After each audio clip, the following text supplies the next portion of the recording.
And the light was the light of men. And the light shineth in darkness, and the darkness comprehended it not. Tayo po ay mag-pray. Dear Lord, maraming salamat po sa umaga na ito. Salamat sa mga kapatiran, sa tulong-tulong, O Diyos, na paglilingkod po sa inyo.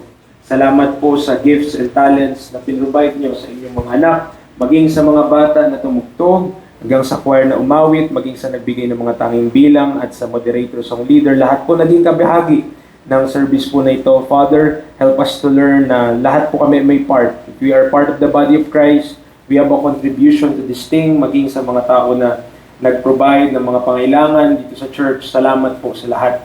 At kayo, Panginoon, patuloy niyo po kaming provide ng inyong salita, maging nourishment sa aming spiritual health. Kayo po ang mag-glorify. Gamitin niyo po ang preacher niyo this morning to preach your word. In Christ name we pray. Amen and amen. Okay. Thank you so much. So tayo po ngayon ay nasa John chapter 1 na, verses 4 to 5. And the title of this message is Christ. Okay? Christ, the life and light.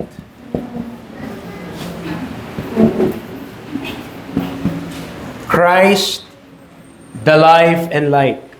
Si Kristo na buhay at liwanag. Okay? Si Kristo na buhay at liwanag. So mapapansin niyo po dito, we are still referring to the Word from verse number 1. Pinakilala sa atin yung Word that was with God, and that Word was God as well. And this Word, this eternal Word, is also, verse number 3, the Creator of all things. At pinag-usapan na po natin yung last week that Jesus Christ is also the Creator of all things. But this time around, ngayon pong araw po na ito, ngayong pagkakataon po na ito, pag-usapan natin si Kristo bilang buhay at liwanag. Okay? Jesus Christ as the life and life. Now, in the book of John alone, sa book of John lang po mismo, yung word na life, pag sinearch nyo yung word na life sa book of John, mapapansin natin that it occurs 44 times. 44 na beses na makikita natin yung life sa book of John in 38 verses. And the word light, 24 times in 16 verses. So hindi siya, kumbaga, you could create a theme mula pa lamang dito sa dalawang salita na ito dahil po sa daming beses niya na nabanggit yung salita na yon sa book of John lang, hindi sa buong Bible. So book of John alone, napakaraming beses na pong binanggit. Now, alam natin, okay, magbubukas tayo ng mga ilan na mga talata kung saan natin mababasa una yung life. So, sa book of John. John 3. Okay, alam nyo ito, sa ulo po natin ito. And I hope karamihan sa atin sa ulo yung John 3:16. Tama? So, ano sabi ng John 3:16? For God so loved the world that He gave His only begotten Son, that whosoever believeth in Him should not perish, but have everlasting life. So dito po, may kita natin that life is used. But in what sense? In the sense of everlasting life. Okay? Na matatagpuan daw natin in Jesus Christ. Okay? John chapter 4, verse 14. John 4, verse 14. But whosoever drinketh of the water that I shall give him shall never thirst. And but the water that I shall give him shall be in him a well of water is springing up into everlasting life. Dito naman yung context ito, mga kapatid, kausap ni Jesus Christ, I believe yung Samaritan woman. At sa kanilang pagtatalastasan ay nabanggit ng ating Panginoong Yesus na ang maibibigay niya ay tubig tungo sa walang hanggang buhay. Okay? Life again is used. John chapter 5, verse number 24. John chapter 5, verse number 24. So, hindi kayo mahihilo, ano? Kasi pag ganun lang naman tayo eh. John chapter 5, verse number 24. Verily, verily, I say unto you, he that heareth my word, and believeth on him that sent me, hath everlasting life, and shall not come into condemnation, but is passed from death unto life. So dun po clearly, again, the word life is used. makikita natin that it is still connected with our Lord Jesus Christ and the Father na nagpadala sa kanyang anak. Okay? John chapter 5 verse 26, dun lang sa baba nun. For as the Father hath life in Himself, so hath He given to the Son to have life in Himself. So binigay niya sa anak na magkaroon din ng buhay sa kanya.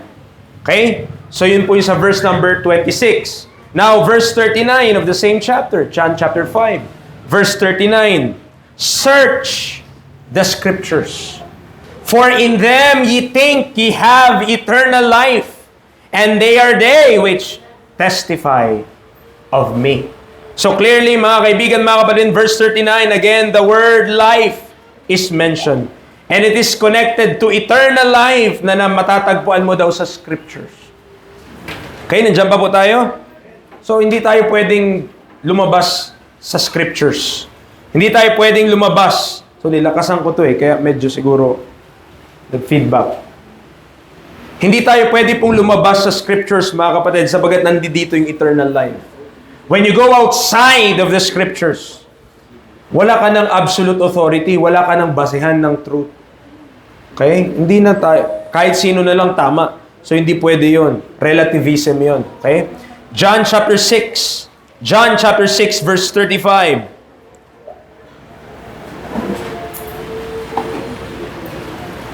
And Jesus said unto them, I am the bread of life. He that cometh to me shall never hunger, and he that believeth on me shall never thirst.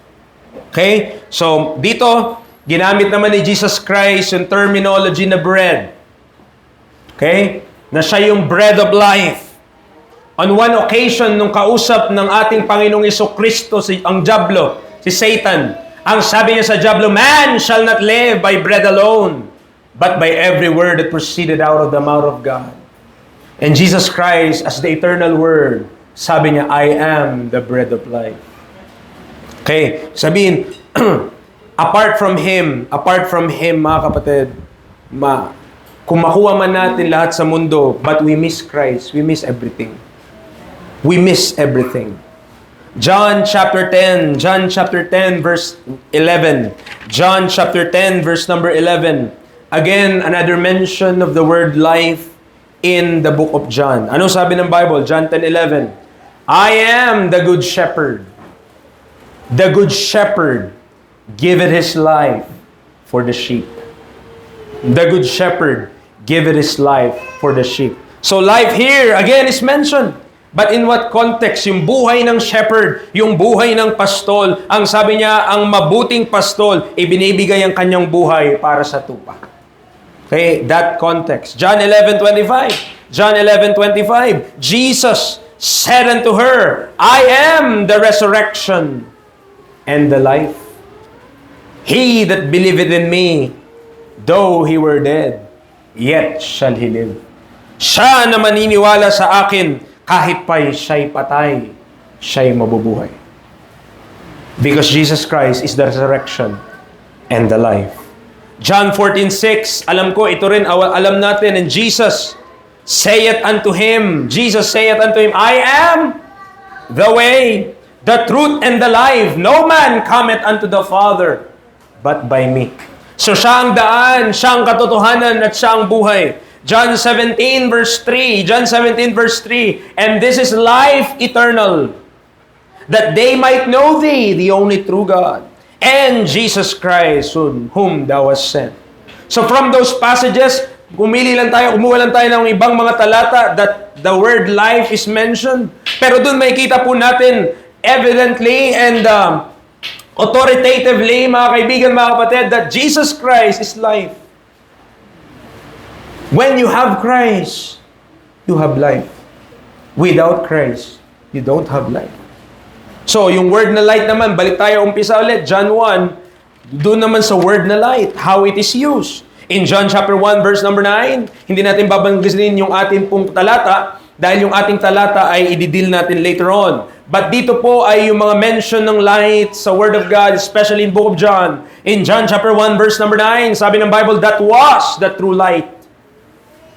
Nakita niyo yung light dyan? Capital letter L.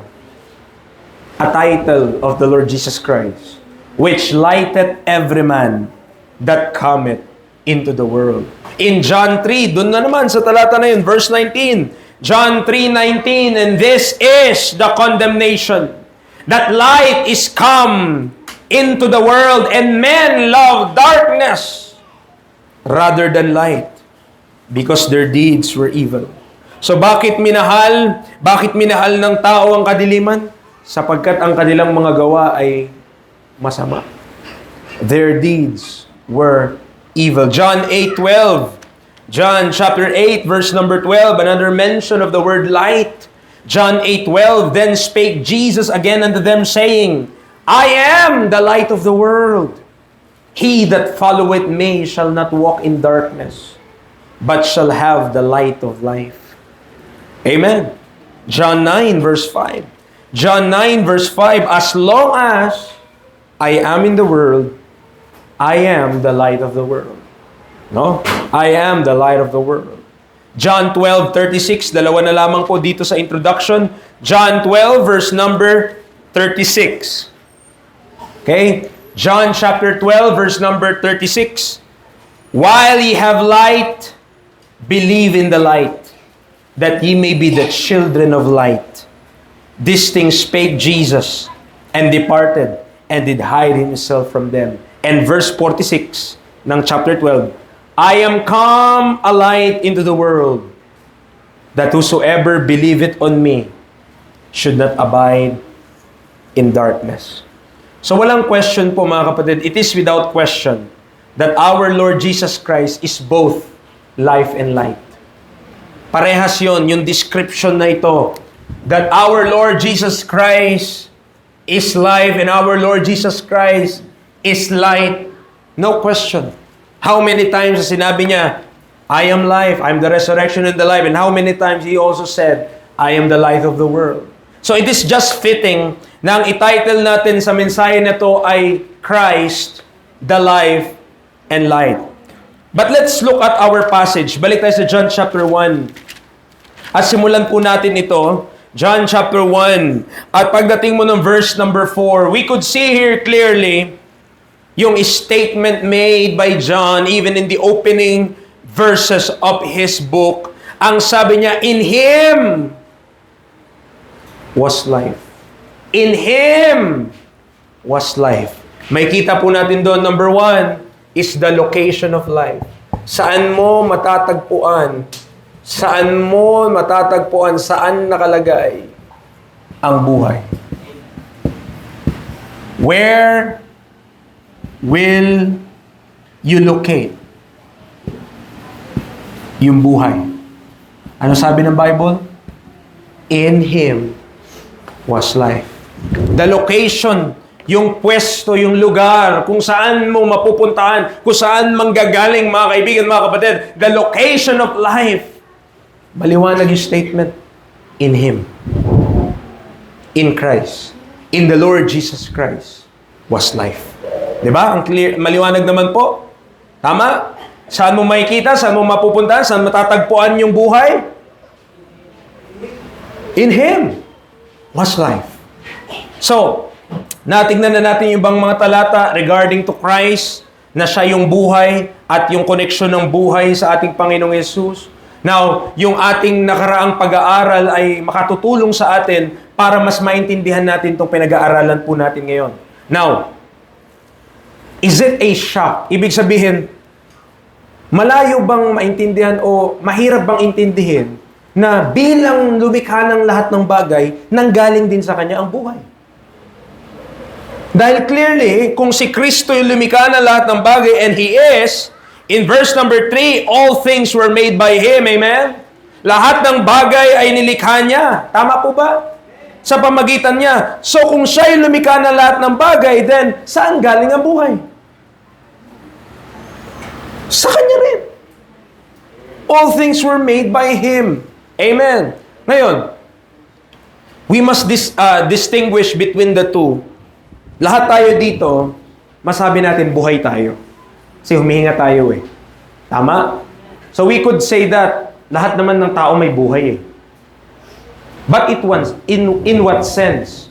So, breathing, yes. Humihinga, tama, oo. Nagsasalita, yes. Kaya hindi pa deceased, yes. But after na mawala nung hininga natin, kung tayo ay walang pagkakilala kay Kristo, saan mapupunta ang ating kaluluwa? Diba? Sa kapahamakan po. Now, sabi ng Ephesians 2:1, we are dead in trespasses and sins. Patay tayo in trespasses and sins. Totoo po yun ngayon sa lahat ng taong nabubuhay na wala pang pagkakilala kay Kristo Jesus. Buhay ang mga tao na yan sa paligid, pero patay sila spiritual. They are dead in trespasses and sins. At sasabihin ko po sa inyo mga kaibigan, mga kapatid, without the Lord Jesus Christ as the life, kung wala ang ating Panginoong Jesucristo, walang buhay yung tao na yun. Nandiyan po tayo? Without Him, walang buhay. So, the popular saying, di ba, madalas marinig mo, papasukin mo si Kristo sa buhay mo. Narinig niyo na po yun? Hayaan nyo si Kristong pumasok sa buhay mo. No? Minsan, parang maganda lang pakinggan, pero sa totoo lang, sino ba ang buhay? Ikaw o si Kristo? Tama? Allow Christ to enter into your life. Allow Christ to enter into my life. Kung wala si Kristo sa iyo, wala ka pang buhay. Buhay ka, pero wala ka pang buhay. Diba? Nandiyan po tayo. So, maraming mga tao nag-isip na dahil meron silang magandang buhay o they have done something that is worth in their lifetime, parang yung accomplishment sa buhay na ito, talagang sobrang galing, sobrang marami napuntaan, maraming na-accomplish, maraming na pundar, lahat-lahat. But when we miss Christ, kapag si Kristo ay na-miss po natin, we have missed everything in this life. In Mark chapter 8, Mark chapter 8, Mark chapter 8,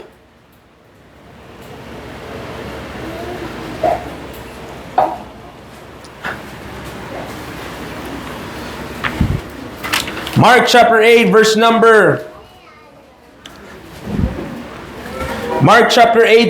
36. Anong sabi ng Bible? For what shall it profit a man if he shall gain the whole world and lose his own soul?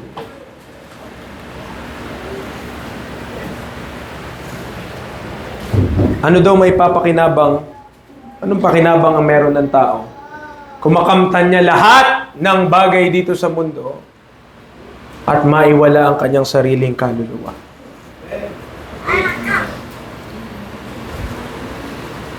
Sa lahat ng gagawin natin, lahat ng pwede nating makuha dito sa mundo, if our soul is lost, kung ating kaluluwa ay hindi pa nakilala si Kristo Jesus, sayang lang po. Sayang. Amen. Know Him. Know Christ. Sa Kanya mo matatagpuan yung buhay. Hindi dito sa mga bagay sa sanlibutan. Everything that is in this world, the lust of the flesh, the lust of the eyes, and the pride of life is not of the Father, but is of the world. Okay? So, marami tayong ginagawa, no? Marami tayong kabisihan dito sa mundo. Never forget na may Diyos. Kahapon, shinare ko po doon, punta po kami doon sa Palawig, kila Brother Marlon. I've shared to them yung rich man doon sa Book of Luke. At yung rich man na ito, tignan niya yung lagayan niya ng mga ani niya. Tignan niya. Ano kayang gagawin ko? Wala na akong mapaglagyan. Marami siyang ani, tapos puno na. So, gagawin niya daw, titibagin niya yun, gagawa siya na mas malaki. Pero anong nakalimutan niya doon sa parable na yon? Nakalimutan niya na may Diyos. Yes, kaya niya naman talaga yun. I-pull down niya, mas malaki. Gawan siya na mas malaki doon. Pero nakalimutan niya doon sa babang talata, But God, sabi sa kanya ng Diyos, thou fool, ikaw na hangal. This night, i-require ko na sa iyo yung buhay mo, yung kaluluwa mo. So, ano pa? Ano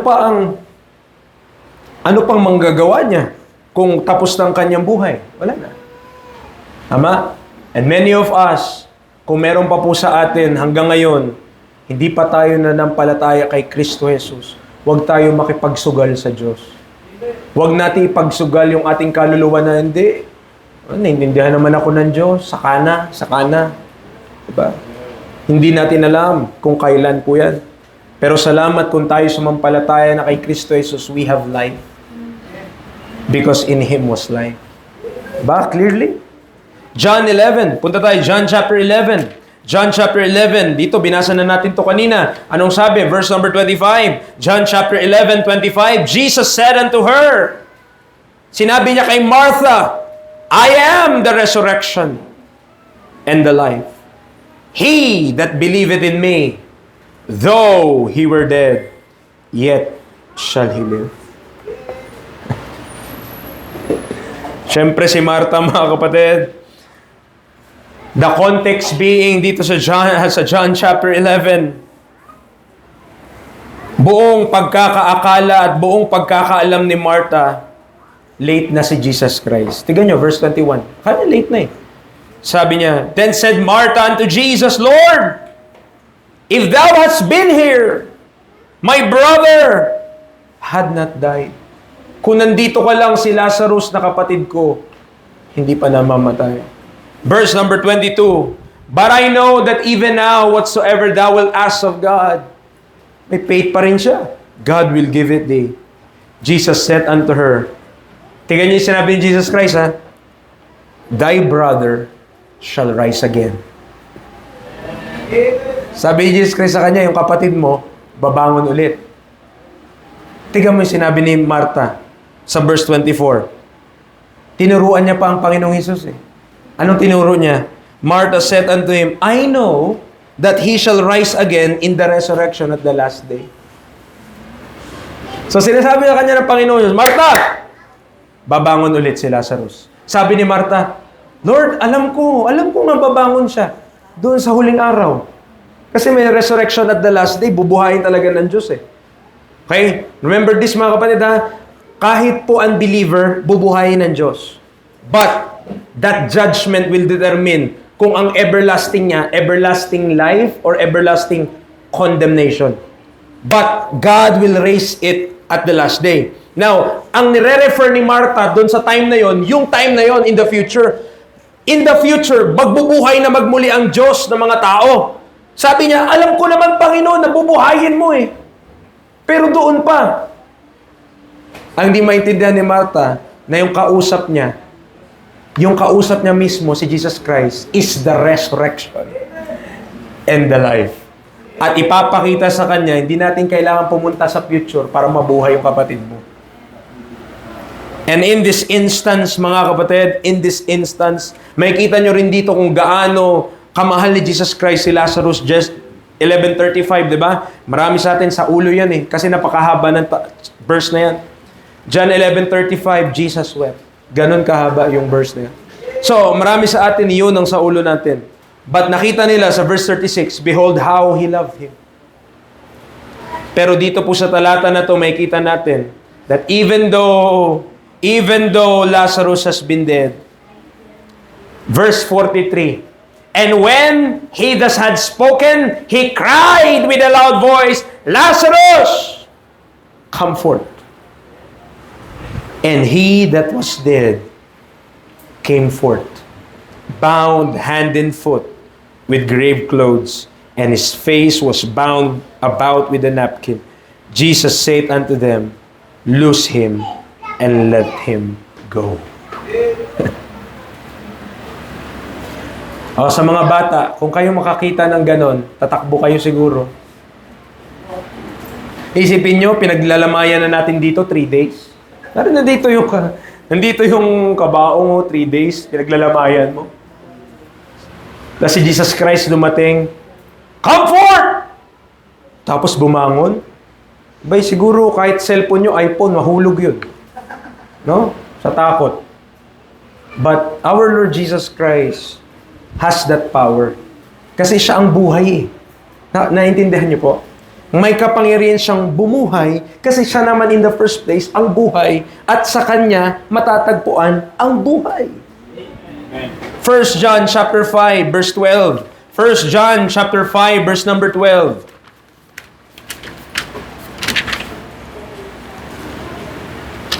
Kaya yung iba sa atin walang kabuhay-buhay kasi wala tayong hilig kay Kristo. Amen. Kung gusto nyo magkaroon ng kabuhay-buhay, magkaroon ng siglay ang buhay natin, amen. We need Christ. 1 John chapter 5 verse 12. Anong sabi ng Bible? 1 John 5:12.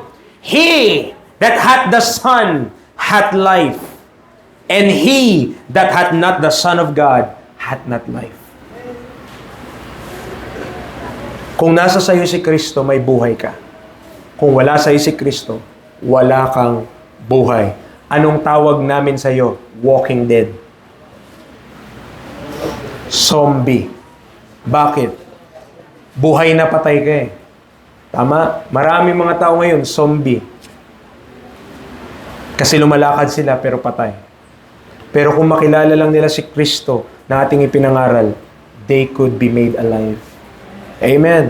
In Him was life. Kahit si Paul, ito rin tinuturo. Colossians chapter 3. Diba? Kahit si Apostle Paul, yung ating apostle, ito rin po yung tinuturo niya about our Lord Jesus Christ. Colossians chapter 3 verse 4. Colossians chapter 3 verse number 4. Okay, ano sabi ng Bible? When Christ, who is our life, shall appear, then shall ye also appear with Him in glory. Mga kapatid, I'm speaking now to believers. Totoo ba yan sa atin? Is it true to us? Totoo ba na si Kristo yung buhay natin? O minsan naisip natin si Kristo parang hassle na sa buhay natin? Lord, ano ba yan? Dami mo naman pinapagawa. Ang busy-busy ko sa buhay na to, sisingit pa kita, Lord. Diba? Parang hindi natin sinasabi, pero napapakita natin.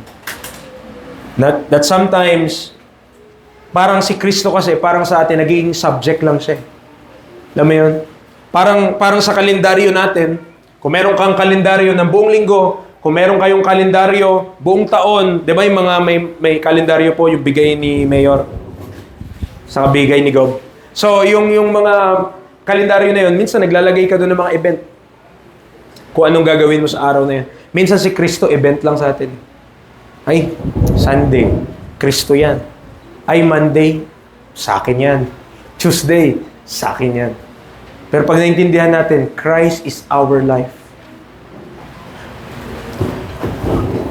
Kung ang ating pagkakilala kay Kristo ay ating buhay, di natin kayang mabuhay nang wala siya. Kasi siya na nga yung buhay mo eh. Tama? Pero kung kaya natin mabuhay nang wala si Kristo, ibig sabihin, di natin siya buhay. Nandiyan po tayo? No? So, lahat po tayo nag-i-struggle dyan. Lahat po tayo merong mga dinadala po, no? Individually. But know this. Sabi ni Jesus Christ, diba? My yoke is easy and my burden is light. Kaya tayo bigat na bigat kasi kaya try nating kayanin lahat. When you could, by the grace of God, patulong tayo sa Panginoon. Hirap po. Ang hirap po. Pero salamat, ikaw ang buhay ko. Diba? So, Christ is our life. Pag naintindihan natin yan, we cannot exist without the Lord Jesus Christ. Why? Kasi siya nga ang buhay. Acts 17 verse 28, under the first point pa rin. Acts 17 verse number 28. Ano po sabi ng Bible?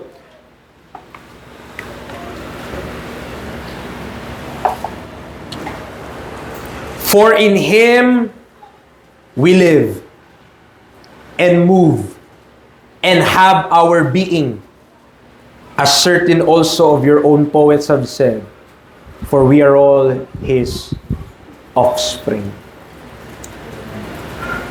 Pag naintindihan natin yun, na dahil sa Diyos, kaya tayo nabubuhay, gumagalaw, at meron tayong buhay na ito.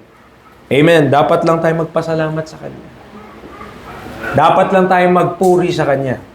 Dapat lang tayong wag mabigatan kung minsan may time na i-request niya na mag-ano tayo, spend tayo ng time para sa gawain niya. Amen. Kasi siya naman po yung buhay. So, pangalawa, hindi lamang siya yung location of life. Na sa Kanya mo matatagpuan ng buhay. Kung naghahanap ka ng buhay, you can find it in Christ. But also, pangalawa, basahin natin John 1. Balik tayo sa ating text. John chapter 1. He is not just the location of life, but He is also, verse number 4, in Him was life, and the life was the light of men. And the life was the light of men. So pangalawa, He is the light of life. Okay. Siya ang liwanag ng buhay.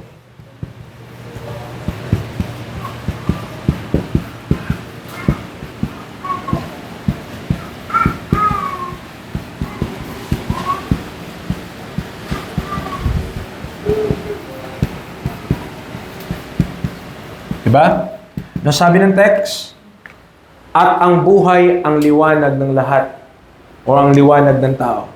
So yung life itself, yung buhay mismo na matatagpuan mo kay Kristo Jesus, na kay Kristo Jesus yung buhay na ito sa verse number 4, in Him was life. So life is found in Christ. Ang buhay ay matatagpuan mo kay Kristo. Yung same na buhay na yon is the light of men. Yun daw po yung liwanag ng tao. So ano ibig sabihin ng preacher? Ano ibig sabihin na yung buhay, yun yung liwanag? Okay? Yung buhay, yun yung light. So, verse 9, tiga na, verse 9, binasa din natin kanina, that was the true light, which lighteth every man that cometh into the world. Bawat tao, biniyayaan ng Diyos ng buhay. Okay? Kaya tayo may hininga. Kaya tayo nandito sa mundo na ito. Because God gifted us with the gift of life. Okay? And that life, yung buhay na yon na binigay ng Diyos sa bawat isa sa atin, kaya po tayo nakakahinga, kaya po tayo nakapagsasalita, kaya po tayo nandito sa mundo na ito. That very life is the light of men. Liwanag din daw po yun. Okay? So, therefore, kung liwanag din yon, yung buhay na yun nasa bawat isa, okay? Wala pong kahit isa na pwedeng magmaktol sa Diyos one day kapag hinatulan ng Diyos. Walang makapagsabi na, Panginoon, wala naman nakapag-share sa akin eh. Paano ako masave niyan? Paano ako ano? Walang makakapagganyan sa Diyos one day. Dahil bawat tao may light sa kanila na binigay ng Diyos yung buhay na yun. And we all have consciences. May konsensya tayo na binigay ng Diyos sa bawat tao. Okay? So, every man is lighted. Di yung verse number 9, no? Lighted every man that cometh into the world. So, bawat isang tao, naliwanagan po dito. Godly man or ungodly, maka-Diyos man o hindi maka-Diyos, makasalanan man o nagsisimba, lahat ay naliwanagan. Lighted every man that cometh into the world. The life in man, his breath and ability to think and respond. Meron po yung responsibilidad na kaakibat. Romans 2. Romans chapter 2.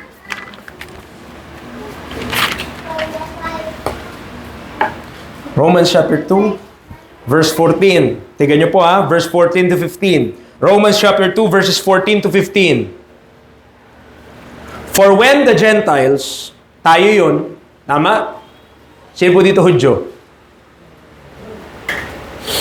Okay, wala pong papasa sa atin. Sa ilong po yung test nun eh.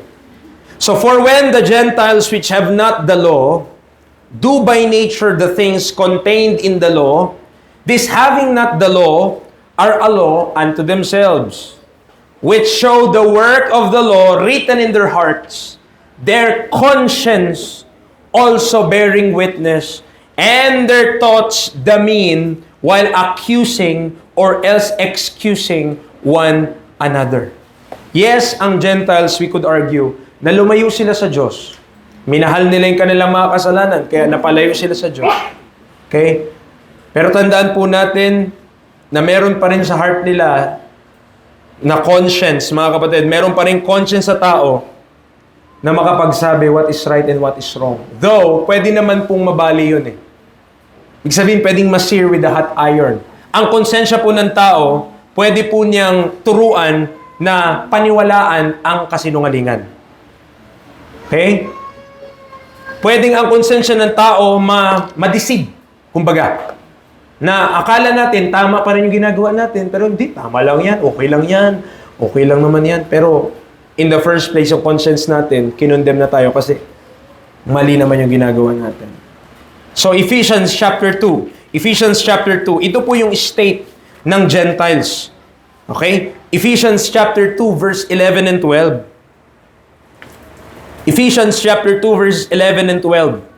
Ang sabi niya, wherefore remember, alalahanin nyo, that ye being in time past, Gentiles in the flesh, who are called uncircumcision by that which is called the circumcision in the flesh, made by hands, that at that time ye were without Christ. Nung panahon na wala pa, nasa labas pa kayo ni Kristo, wala pa kayo sa loob ni Kristo, you are not in Christ, being aliens from the commonwealth of Israel and strangers from the covenants of promise. Ito yung description, mga kapatid. No? Having no hope and without God in the world. Having no hope and without God in the world. Yan po tayo, mga kapatid. Tandaan niyo po yan. Wala tayong pag-asa. Okay? Dahil pinili ng tao ang kasalanan, pinili ng tao mahalin yung kanyang sariling mga pita, pinili ng mga hintil na humiwalay sa Diyos, walang pag-asa at walang Diyos sa sanlibutan.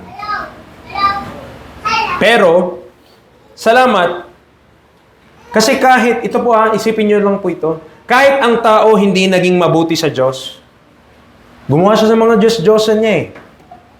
Tama, yun nga yung una sa commandment ng Panginoon sa 10 Commandments eh. Thou shalt have no other gods before me. So yun yung ginagawa ng bawat mga bansang nakapalibot sa Israel. Sumasamba talaga sa Diyos-Diyosan. Kay Baal, kung sino-sino, sa mga Diyos-Diyosan, sa mga buwan. Sa buwan, sinasamba. Buwan, araw, yung mga planeta, sinasamba ng tao. But Acts 14, tignan niyo po. Acts chapter 14, yes, nahiwalay ang tao, yes, naging masama ang tao, pero ang tanong ko na lang kapatid dito. Acts chapter 14.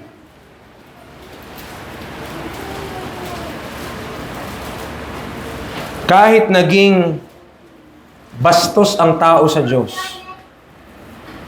ang Diyos ba pinabayaan ng tao? Acts chapter 14, verse 15. And saying, sirs, si Paul nagsasalita, why do ye these things? We also are men of like passions with you, and preach unto you that ye should turn from these vanities unto the living God, which made heaven and earth and the sea and all things that are therein, who in times past suffered all nations to walk in all their ways. Ibig sabihin, may panahon na verse number 16, na ang Diyos, pantiniis niya lang na ganun yung ginagawa ng mga bansa. Sumasamba sa Diyos-Diyosan, nag-aalay ng mga kung ano-ano. Verse number 17, nevertheless, He left not Himself without witness, in that He did good, and gave us rain from heaven, and fruitful seasons, filling our hearts with food and gladness. Kapatid, yan ang Diyos. Kung di mo pa siya kilala, kahit ang tao masuwayin sa Kanya, hindi niya pinigilan na ang ulan ay umulan sa mundo. Bakit po? Bakit napakahalaga ng ulan sa Bible? At especially noong mga panahon dati. By the way, hanggang ngayon mahalaga ang ulan. Ayaw lang natin ng bagyo, pero ang ulan mahalaga. Yan ang naglalagay ng laman sa dam. Kung walang tubig yung dam, walang tubig. Paano na lang? Tama po? Kaya kahit ang tao sobrang gulo, 'di ba? Sobrang ano masabi natin? Sobrang mareklamo ng tao, sobrang bastos ng tao sa Diyos, talagang 'di ba, ang mga mura ng tao pangalan ng Diyos. Yung mga mura ng tao pangalan ng Diyos eh. Kahit ganon, pinigilan ba ng Diyos ang ulap na umulan? Ginawa lang niya lang yun para sa Israel kasi under the law sila. May time na pinigilan niya yung rain doon sa bansang Israel. Pero at large, sa buong mundo mga kapatid, hindi. Kahit masama yung mga tao na yun, kahit sumasamba sa Diyos-Diyosan, tumutubo pa rin yung mga halaman, namumunga pa rin yung mga puno, umuulan pa rin ang ulap, may hangin pa rin, may oxygen pa rin. Amen. Because that is God. Hanggat may buhay pa tayo dito sa mundo, binibigyan ka pa ng tsansa. Kaya kung hanggang ngayon, tinatanggihan pa rin natin si Kristo Jesus, abay, mag-isip-isip tayo. Mahal tayo ng Diyos. Kaya hindi niya pa tayo, wala pa, salamat sa Panginoon. May lakas tayo, 'di ba? Salamat sa Panginoon, may mga blessing tayo, nakakakain tayo, halata naman. Amen. So, purihin ang Panginoon doon. Now, wag natin i-take for granted yung kabutihan ng Diyos. Wag natin parang, hindi, trabaho ng Diyos yan. Dapat lang siya magbigay ng ganyan kasi Diyos siya. Mga kapatid, don't take God for granted. Because God is good. He gave us more than we deserve. Diba? And also, He withhold what we deserve. Judgment dapat tayo, kamatayan dapat yung ma-receive natin. Hindi naman niya binigay pa. Salamat sa Panginoon. Diba? Kaya ngayon, may ministry tayo, Ministry of Reconciliation. Para abutin yung mga tao na ipaalam sa kanila yung kabutihan ng Diyos, yung pag-ibig ng Diyos, na ngayon, hindi niya ini-impute yung trespasses ng tao sa kanila and not committed unto us the word of reconciliation. Are you saved? Amen. If you are saved, lahat tayo binigyan ng ministry. Yun yung Ministry of Reconciliation. Bawat isa po sa atin yun. Wala pong exempted sa atin doon. Amen. Lahat tayo part ng ministry na yun. We are alive, remember, because of our Lord Jesus Christ. We owe Him everything. Utang natin lahat sa Kanya. Sapagat siya lumikha ng lahat ng bagay and we enjoy it because of Him. Okay?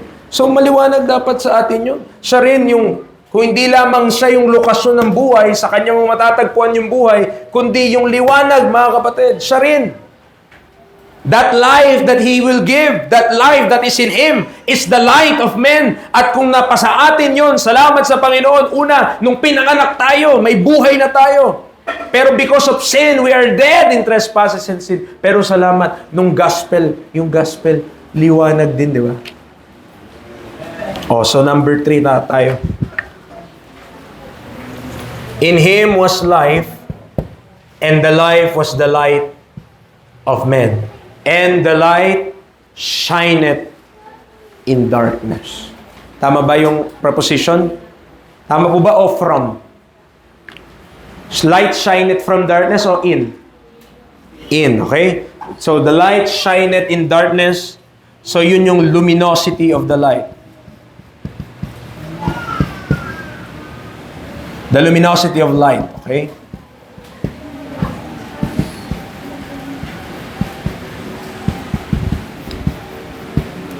And the light shineth, okay? And the light shineth in darkness.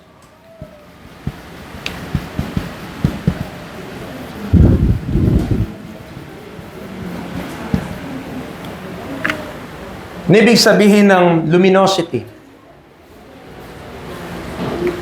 yung pagkinang ng isang bagay, yung pag-shine ng isang bagay. So yun din po yung shineth, yung liwanag na nagsha-shine, that is the luminosity of that light. The luminosity of that light. So meron pong liwanag yung light na ito. Okay? Merong ding kinang, meron ding nagsha-shine forth. So hindi lamang siya basta light. Okay? Kasi meron namang mga light bulb na madilim eh. Tama po? May light bulb na talagang wala namang naliwanagan itong ilaw na ito. But this light is so good. Bakit? Because it shines. So, hindi siya selfish. Yung liwanag na to, hindi selfish, hindi makasarili. Nagliliwanag siya. Ini-spread forth niya. Now, tignan natin yung mga pagkagamit ng Bible sa darkness muna. Darkness. Kasi this is in contrast with the light. John 3:19. Ano sabi ng Bible? John 3:19. And this is the condemnation that light is coming to the world. Sino yung light na yun? Christ. So si Kristo dumating ng sanlibutan, and men loved darkness rather than light because their deeds were evil. So that is a fact. That is a truth, mga kapatid. Dumating na yung liwanag sa sanlibutan, pero ang tao, minahal ang kadiliman. Okay? John 8:12. Alam ko, nabasa rin natin ito kanina. John chapter 8, verse number 12. Then spake Jesus again unto them, saying, I am the light of the world. He that followeth me, siya na susunod sa akin, shall not walk in darkness, ay hindi nalalakad sa kadiliman, but shall have the light of life. Okay? The light of life. John chapter 12, verse 35. John chapter 12, verse 35 to 36. John 12, 35 to 36. Then Jesus said unto them, Yet a little while is the light with you. Walk while ye have the light, lest darkness come upon you. For he that walketh in darkness knoweth not whither he goeth. While ye have light, believe in the light, that ye may be the children of light. These things spake Jesus, and departed, and did hide himself from them. Isa pa po, 1 John 1. 1 John chapter 1, verse 5 to 6. 1 John chapter 1, verse 5 to 6.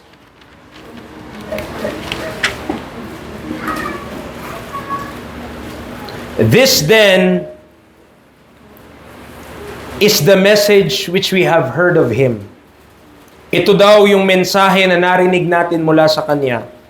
And declare unto you that God is light, and in Him is no darkness at all. Na ang Diyos ay liwanag at sa Kanya ay walang kadiliman. Verse number 6. If we say that we have fellowship with Him, and walk in darkness, we lie and do not the truth. Okay? Isa pa po, maganda kasi, 1 John pa rin, nandito naman na tayo, 2. 1 John 2, 8 to 9. 1 John 2, 8 to 9. Again, ano commandment I write unto you? Which thing is true in Him and in you, because the darkness is past, and the true light now shineth. He that saith he is in the light, and hateth his brother, is in darkness, even until now. Verse 11, But he that hateth his brother is in darkness, and walketh in darkness, and knoweth not whither he goeth, because the darkness hath blinded his eyes. Mga kapatid, dahil po sa kasalanan, ang tao ay nasa kadiliman. Okay? Yun yung description ng Bible kapag ang tao wala sa Diyos. He is in darkness. Why? Kasi wala sa kanya yung liwanag. Okay? So, yun yung description ng Bible na darkness. You are in darkness. So, at nung napunta ang tao sa darkness, imbis na hanapin niya yung liwanag at mahalin niya yung liwanag, minahal niya na yung darkness. Men love darkness rather than light. Yun description. Di naman ako yung nag-invento nun. Bible naman nagsabi nun eh.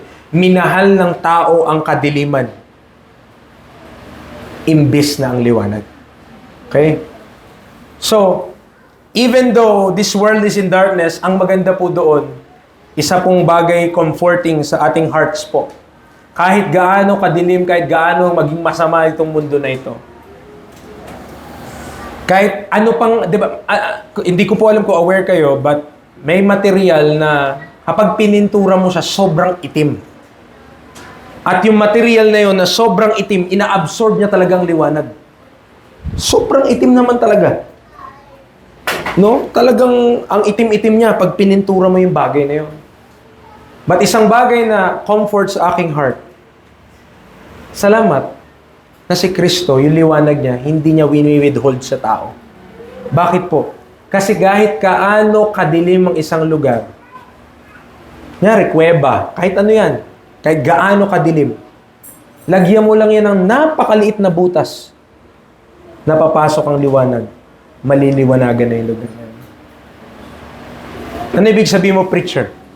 Kaya ako, may hope pa rin ako na kung meron pa dito hindi ligtas, masave pa rin yan. Bakit? Kahit gaano kadilim yung buhay niyan, kahit gaano kadilim yung puso na isang tao, yung liwanag ng gospel could pass through. 2 Corinthians chapter 4, verse number 4. Diba? 2 Corinthians chapter 4, verse number 4. I don't know if you're aware na ito yung nilagay nating verse doon sa bago nating logo. Okay? 2 Corinthians chapter 4, verse number 4. In whom the God of this world hath blinded the minds of them which believe not. So yung God of this world, nambubulag siya talaga ng isipan. Lest the light of the glorious gospel of Christ, who is the image of God, should shine unto them. Yun yung desire natin. Ang desire natin yung light ng gospel mag-shine doon sa mga puso na ating pinipreachan, mga kaibigan, mga kapatid, should shine unto them. That the gospel will be believed. That our witness will be believed. Amen? Nag-hope ba kayo na yung mga inimbita natin masave? O basta na-invite lang natin sila? Okay na yan, na-invite ko na yan. Bahala na si Lord yan. Ba? Or talagang nag-hope pa rin tayo na masave sila. Amen? At makasama natin sila. Hope natin, mga kapatid, yung light ng glorious gospel mag-shine unto them. Naalala niyo po ba yung time kung kailan kayo na-save? Do you still remember the time na na-save po kayo? Amen. Do you still remember kung gaano tayo ka-wicked? Do you still remember kung gaano tayo ka-malayo sa Diyos? Do you still remember how far are you from the will of God? Naalala niyo pa ba kung gaano ka makasalanan talaga? Huwag ka na masyado mag-stay dyan. Salamat na save ka. Bakit? No longer na dun ka mabuhay. Bagkus sa liwanag na. Yes, pag naalala mo yun minsan, maging moody ka . Diba? Ang malungkot ka din . Ganun ka pala dati, ganun pala ako dati. Pero salamat, hindi tayo doon.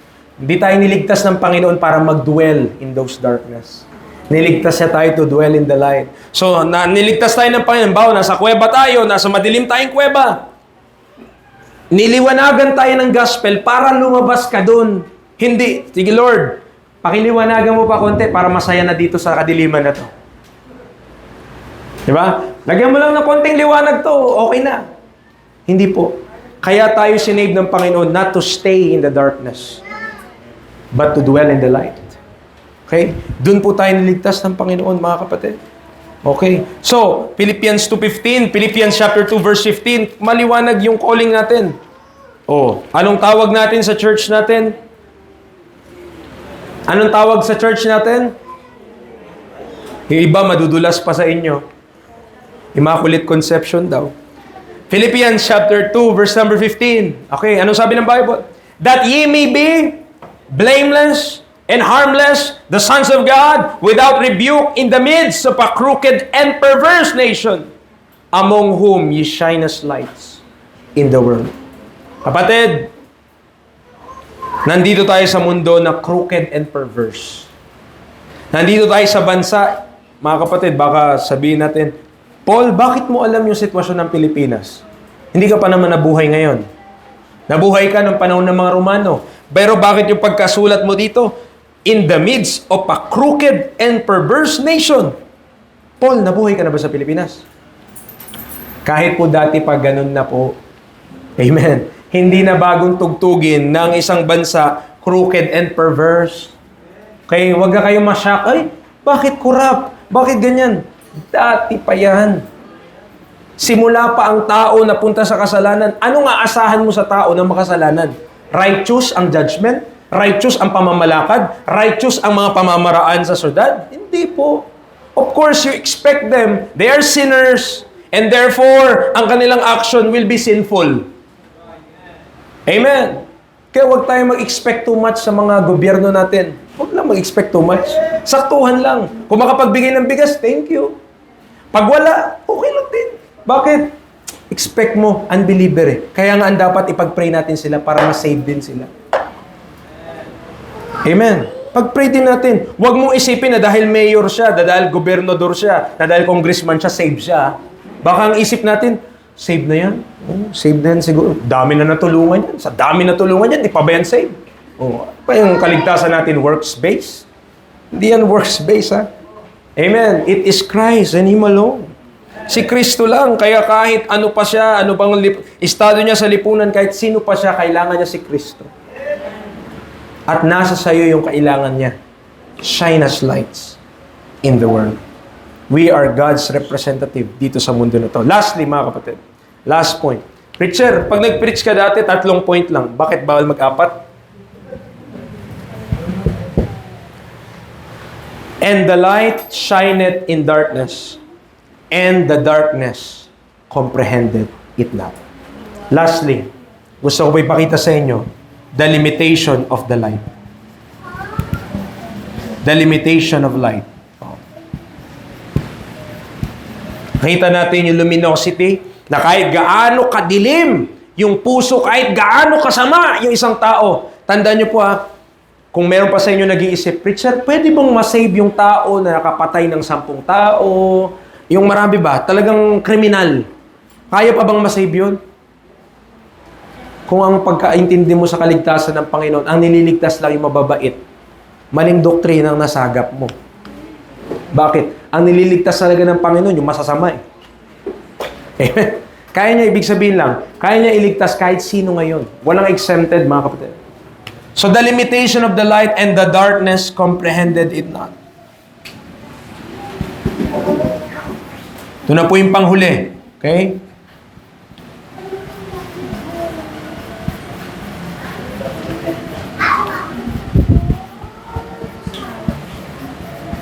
Ano ibig sabihin, preacher?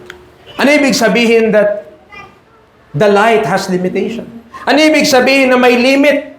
Kala ko ba, preacher, ang light na ito nagliliwanag kahit gaano kadilim. Amen. Kahit gaano kadilim, kahit gaano kasama ang isang tao, yung liwanag ay kaya pa rin mag-penetrate, kaya pa rin mag-shine, kaya pa rin magkaroon ng brilliance dito sa mga tao na to. Yes, kapatid, ganun po yung liwanag. Ang liwanag ay napakaliwanag. Kaya niya pong mag-shine to the darkest of dark. Pero may isang bagay na di kayang gawin yung light.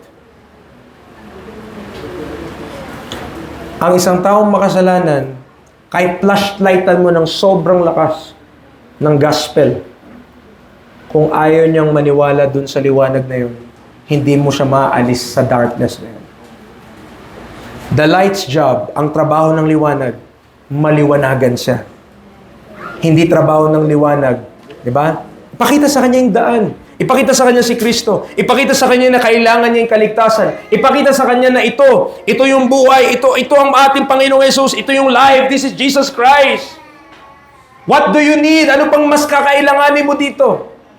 But if man, kung ang tao, ayaw niya dun sa liwanag na yun kasi hindi niya maiwanan yung darkness, hindi siya kayang alisin dun ng light.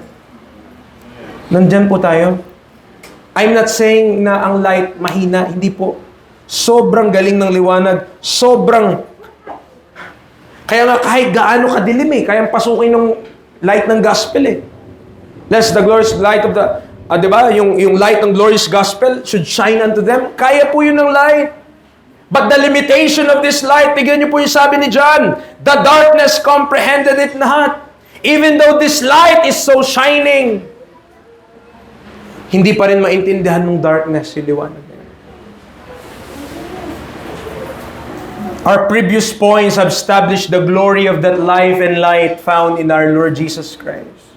Pero kahit gaano kakinang, however luminous and bright that light can penetrate the darkest of men's heart, may bagay pa rin na hindi kayang gawin ng liwanag. Hindi niya kayang puwersahin yung mga nasa kadiliman na iwanan yung kadiliman. Ang pwede lang gawin ng liwanag, tara na, punta ka na dito sa liwanag. Pakiusap, ang pangit ng buhay mo dyan. Talagang kasalanan, sisirain ka niyan. Pakiusap, punta ka na dito. Ang kaya lang natin gawin, mga kaibigan, mga kapatid, when we are doing soul winning, kapag nag-win tayo ng kaluluwa, we could just beseech them. We could plead to them. Makiusap lang tayo. Pero yung pilitin mo siya na masave, hindi mo kayang gawin yun. Kahit anong pilit mo sa isang tao na ayaw niya, yung kasalanan na kagad talagang tuko siya doon sa kasalanan niya. Tuko talaga. Ayaw talaga Hindi mausog eh. Hindi talaga matanggal dun eh. Wala kang magagawa dun. Ang gawin mo lang, preach mo lang ang light. I-preach mo lang na i-preach ang gospel. Magpatuloy lang tayo ipangaral yung ebanghelyo ni Kristo. Amen. Hanggang ma-realize ng tao na yun, ayoko na dito sa kadiliman na to. Naniniwala na ako that Jesus is the way, the truth, and the life. No man cometh unto the Father, but by Him. Trabaho ng liwanag, pakita sa iyo yung daan, pakita sa iyo na madilim yung kadiliman na yan, na ang kasalanan ay sobrang sama, at ang tao ay mapapahamak kung wala si Kristo sa buhay niya. John 3:19, ulitin ko lang, this is the condemnation, that light is come into the world, and men love darkness rather than light, because their deeds were evil. But if men, kung ang tao gusto niya, talagang niyayakap niya yung kadiliman, niyayakap niya yung kasalanan, that condemning rejection of Christ, remember, kaibigan, kapatid, hindi ka na mapupunta ngayon sa impyerno dahil sa mga pinagagawa mong kasalanan. Kahit ano pang mga nagawa mong kasalanan. Bakit? Binayaran na kasi yun ni Kristo. May namatay na para doon. Pero bakit ka mapupunta pa rin ng impyerno? Dahil nireject mo yung nagbayad.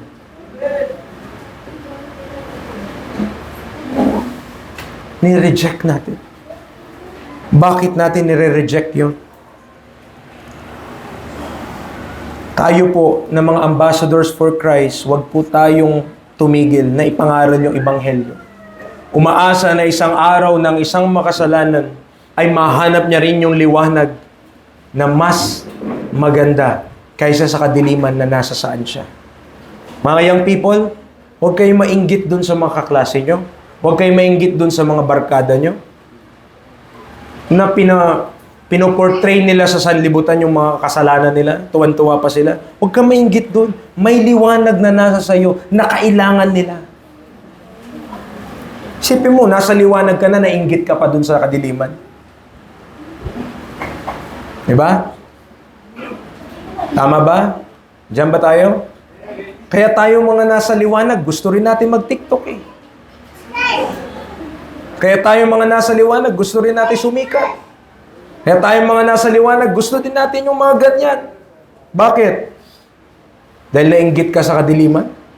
Nainggit tayo sa anong meron sila? Tandaan mo, kung anong meron sila, meron ka na rin nun dati. Pero kung anong meron ka ngayon, wala pa sila. Kailangan nila yung meron ka ngayon.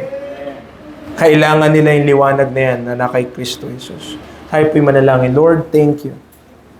Salamat, Panginoon, dahil Ikaw ang buhay at Ikaw ang liwanag.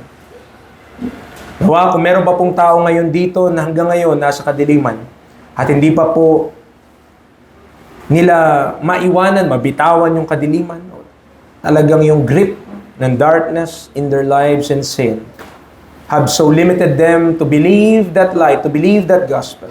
Father, I pray na makita po nila na yung liwanag mas better and so much better than the darkness that we are in right now. Lord, I pray for the saints na wag nawa kami maglupaypay, wag kaming tumigil, wag po kami mapagod sa aming mga ginagawa. Na alam po namin na kami po ay bearers of light, that we should shine as lights in this world. I pray na hindi kami mainggit doon sa mga nasa kadiliman, sa kanilang mga deeds, na description ng Bible that their deeds were evil. I pray na magising kami sa mga katotohanan na ito, Panginoon. Makilala ka namin na Ikaw ay sapat na, hindi lamang para maligtas, kundi maging sa pamumuhay namin sa pang-araw-araw. That You are our life, gaya ng description ni Apostle Paul sa Colossians 3:4. Thank You so much, Father, this morning. Kayo na po mag-bless remainder part ng araw po na ito. In Jesus' name we pray. Amen. Amen. Amen.